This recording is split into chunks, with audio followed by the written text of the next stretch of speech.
by establishing an employment category in the personnel policies, but the previous mayor just added the duties to his office. Consequently, we assumed that this would be the case with this current mayor, and especially after we learned at our training that we could not legally increase her salary during her term. This mayor went to the same training, so I don't understand how she doesn't see the ethical conflict. She or we could have reassigned the duties at any time over the past 8 months when it was realized that we couldn't pay her for a separate job. And the council discussed reassigning the duties several times, but she was adamant that she wanted to do the job. For a bit of clarification, I present to you a few additional details that further explain how we arrived at this point. On January 8th, the Crittenden City Council meetings revealed that there was a 2016 ordinance that allowed for the ABC administrator to receive $10,000 to $15,000 annually. However, it was reported by the city clerk that the annual ABC license and fee revenue received was only $3,200 for the entire year. It was also noted that since the adoption of the ordinance, no money had ever been paid out for the previous mayor for the position, as the previous mayor had assumed the duties as part of his mayoral role. Mayor Patton agreed to assume the duties of the ABC administrator for the city. Motion was made and approved by council to appoint Mayor Patton as the ABC administrator, but the salary be determined after some research into the depth of the work that will be required. Several times over the next couple of months, the mayor and council discussed an additional ABC administrator compensation, but the majority of the council members voiced opposition to paying the mayor more than the ABC tax receipts. This council has found no evidence that any money was ever allocated in the budget to compensate the previous or current mayor for an ABC administrator salary. April the 7th of this year, at a Crittenden City Council meeting, the city legal counsel, Pete Whaley, advised us in open meeting that he had spoken with the Kentucky League of Cities, and he had been told that the mayor cannot add an ABC salary to her current mayor's salary. And on a further note, the attorney was fired immediately after this meeting. Again, at this meeting, Councilman Danny Martin offered to serve as ABC administrator or officer at no charge to the city.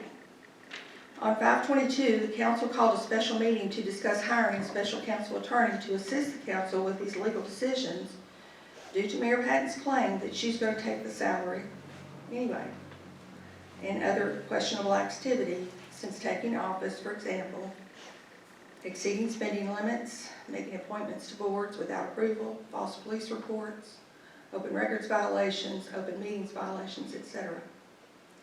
On June the 18th, at a special meeting, council introduced and agreed on a 2019-2020 budget ordinance that made no allocations for ABC administrator.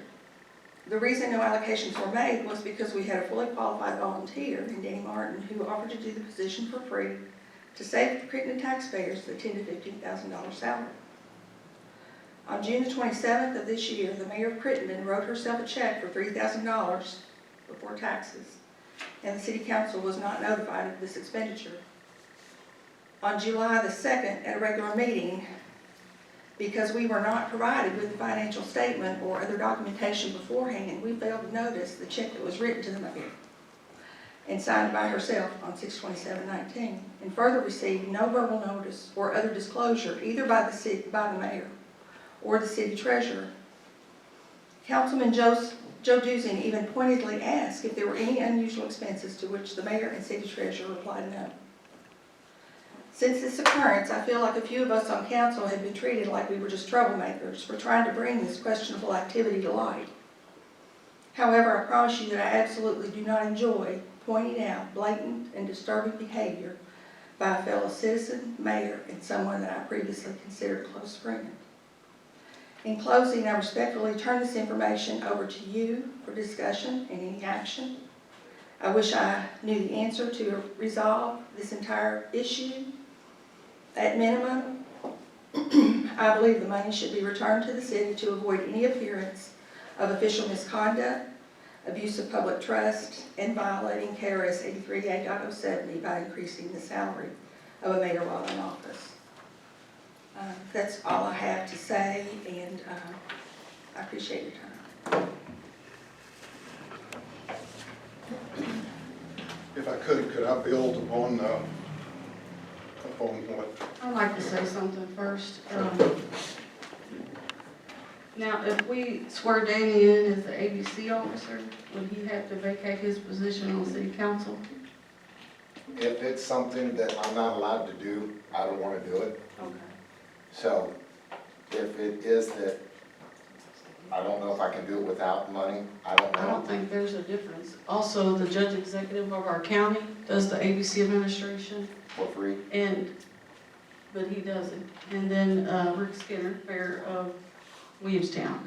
Also, I was at the governor's conference just this past week, and there's a deputy judge executive in McQuarrie County that does 3 positions for the county. Do they take money for it? Does he take money for But they don't this have a city, position? they don't have, yes, he does, he takes 3 different salaries. So, you know, it's all over the state, but they don't have a, somebody on council that has done everything they could to get me impeached. I need a motion to adjourn the meeting this evening. Joe, you wanted to say something? Let me build on this because there's more to what's going on, and everyone needs to know. To build on what Jennifer said, there's legal opinions that say we've got a problem with these 3 state statutes that have been handed out, and opinions are opinions. So I think we need to get to where the rubber meets the road. So the rest of the story is this. On behalf of council, we asked Pete to write a letter to the Attorney General that summarized all of this to give us a legal opinion. The Attorney General has since come back, and correct me if I'm wrong, and he said, we will do that, but in order for it to be officially endorsed and then give us a legal opinion on whether this is a problem or not for the circumstances here in Crittenden, the City Council needs to vote to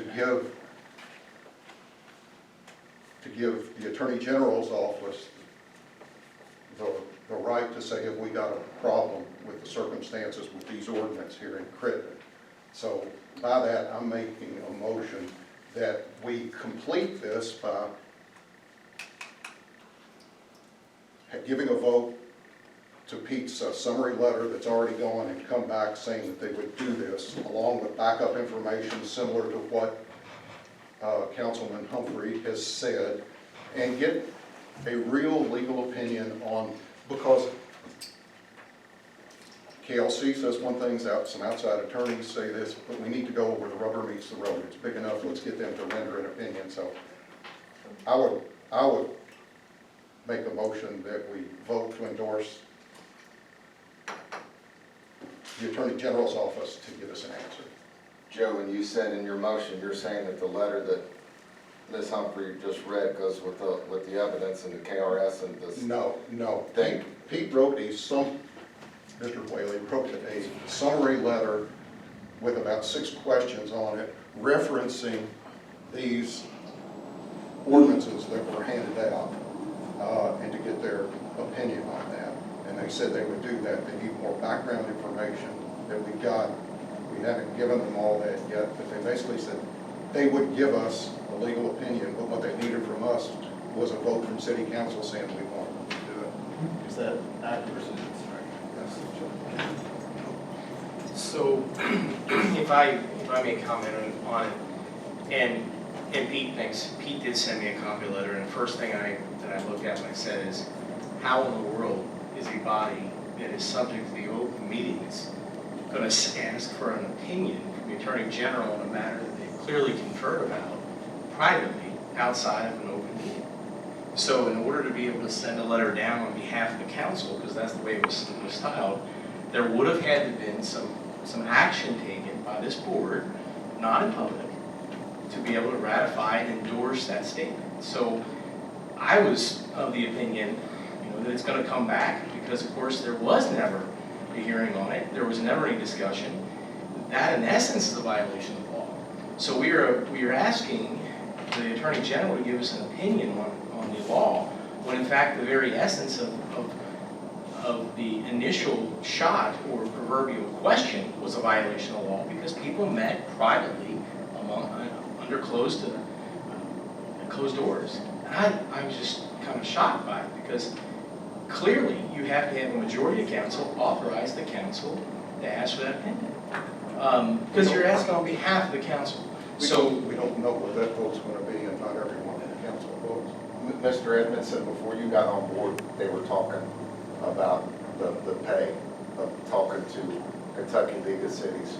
They were asking the Attorney General questions. So that process was going on, and Mr. Whaley shaking his head yes before y'all's executive meeting that I wasn't at. So before any council asks, as a council, an individual can ask for an attorney, but before a council can ask and on behalf of it, you have to reach a consensus. That would have to be done in an open session. And I don't believe that we had that discussion. Well, that's what we're trying to do now. Kentucky League of Cities advised, Kentucky League of Cities advised Joe that I could do the ABC position, and you advised me of that early in January. And because of things that's happened personally. Yes, you did. Yes, sir. I've talked about taxation with ABC for point of use sales, but that was it. You flat out lied just now. And what I do have to say is, You're okay. no, you did, you called us all together and told me that. They would not have the judge executive and other mayors do that position if they was trying to, trying to obey the law. Also, I'd like to say, let's move this city forward instead of keep beating a dead horse and dragging this up. If Danny'd like to do that position, he's more than welcome to have that position. I have other things that I'm working with the governor on, and if that's what you guys prefer, that's fine with me. Mayor, when I was sitting over there, you told me that you weren't gonna take any money for the pay, for doing that That's- job. That's not what the law said. But right? you told me you weren't gonna take any pay for that being ABC administrator, yes or no? At the time, no, I wasn't. But after I done the job, I thought, I should be able to. So you did To say have no. a salary. So you did tell me no. At one time I did, Thank you yes. very much. People have the right to change their mind, Mr. Martin. And I'm not gonna lie for anybody. I would just like to make a couple of comments. The things that are in the letter that Alex indicated that I had forwarded to him, were all things that were gleaned from discussions that have been held in this council and in this forum. And I also took, because we wanted an honest opinion, at anyone that would look at this letter. I quoted some statutes that both tended to support the mayor's position and some that did not support the mayor's, that supported the position some more of council, and even broke the question down, because one issue that arose was, does it make a difference if you take the oath of office or not? Now, I understand that sounds like a technical matter to most of us, but one conversation I had, not with council, was that the judge executive, as I understand it, didn't take the oath of office, doesn't take money. Does that make a difference? These questions, some of these questions kind of try to parse that out a little bit. Does it make it, may not make a difference. But I know that that's the justification that I've heard from some people about why certain people are doing it and other people aren't. That may be completely wrong.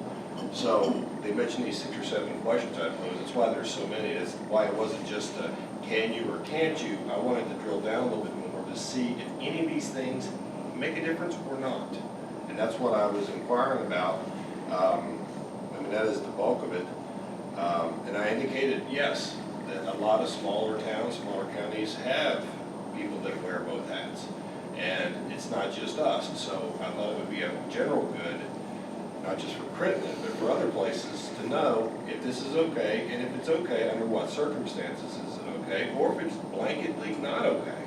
This letter was not intended to achieve any particular result, because I didn't want a particular result. I wanted to find out what the final answer was, because gosh knows we've been arguing about this for 8 months now. Some of the implications are that take away from me personally is if, let's say that we're in violation of these procedures, that means everything we've done since the oath of office into ABC is invalid. Well, you guys are the one that voted me in to do it. That was before there was a $10,000 to $15,000 pay scale that we didn't know about. You know? Yes, you knew about that. The point is, we would be considered as council people complicit if we are. Like, we need to know the answers to these questions. And whatever they turn out, they turn out. Okay, keep working on that and just push the Airbnb ordinance aside that people have been begging for. And you know, that's where we're at. Ms. Horn, I'd like to say, I have talked to Joe Montgomery in reference to the veterans early on during the year, and he said I put something on the Crittenden City News about the veteran pictures up there on the poles, and he said we didn't in time have enough people to be involved with that, so just. I spoke to him less than 2 weeks ago, and he said we'd give him 5 minutes, he'd come and talk to everybody, Okay. because I said I'd like to do a